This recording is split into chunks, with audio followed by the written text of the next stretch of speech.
Assalamualaikum warahmatullahi wabarakatuh. Halo semua, perkenalkan saya Aisyah Nabila Khonisa, mahasiswi program studi pendidikan bahasa dan sastra Indonesia dari kelas 3A dengan NPM 231063108046. Video ini ditujukan untuk menyelesaikan atau memenuhi kriteria penilaian ujian akhir semester mata kuliah, yaitu video asimilasi, mata kuliah fonologi dengan Ibu Cut Nuraini, Ibu Dr. Cut Nuraini selaku dosen pengampu.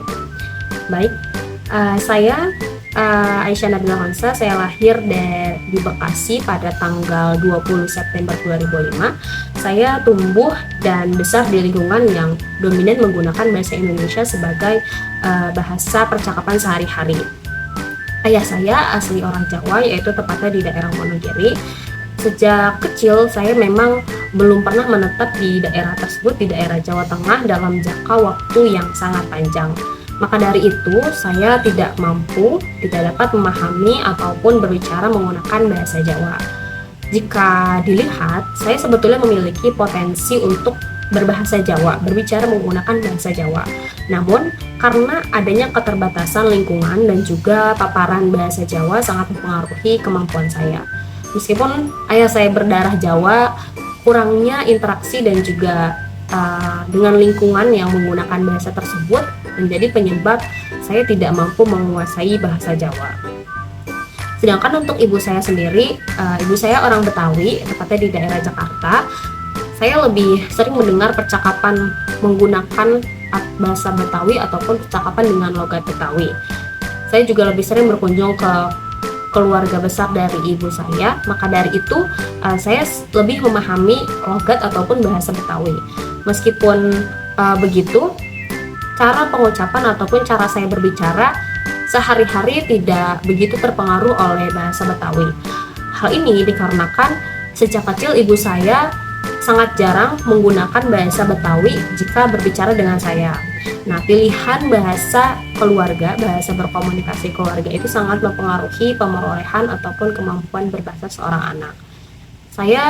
Dari saya sendiri sempat tinggal di beberapa daerah di Jawa Barat yang menggunakan mayoritas bahasa Sunda, seperti di daerah Bogor dan juga daerah Purwakarta sekitar 4 sampai dengan 5 tahun.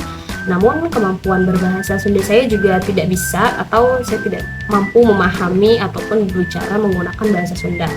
Nah, hal ini terjadi karena lagi-lagi bahasa Indonesia menjadi bahasa sehari-hari yang saya gunakan.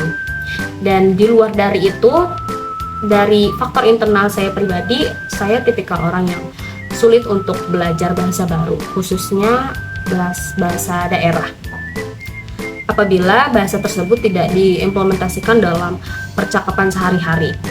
Nah, apa yang saya alami ini menunjukkan bahwa dominasi bahasa Indonesia sebagai lingua franca dalam konteks urban modern berdampak pada pemerolehan bahasa saya.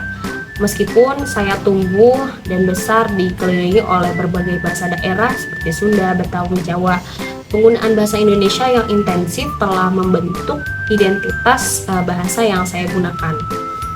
Fenomena ini umumnya terjadi di perkotaan, di mana bahasa Indonesia telah menggantikan ataupun mulai menggantikan peran bahasa daerah dalam komunikasi sehari-hari.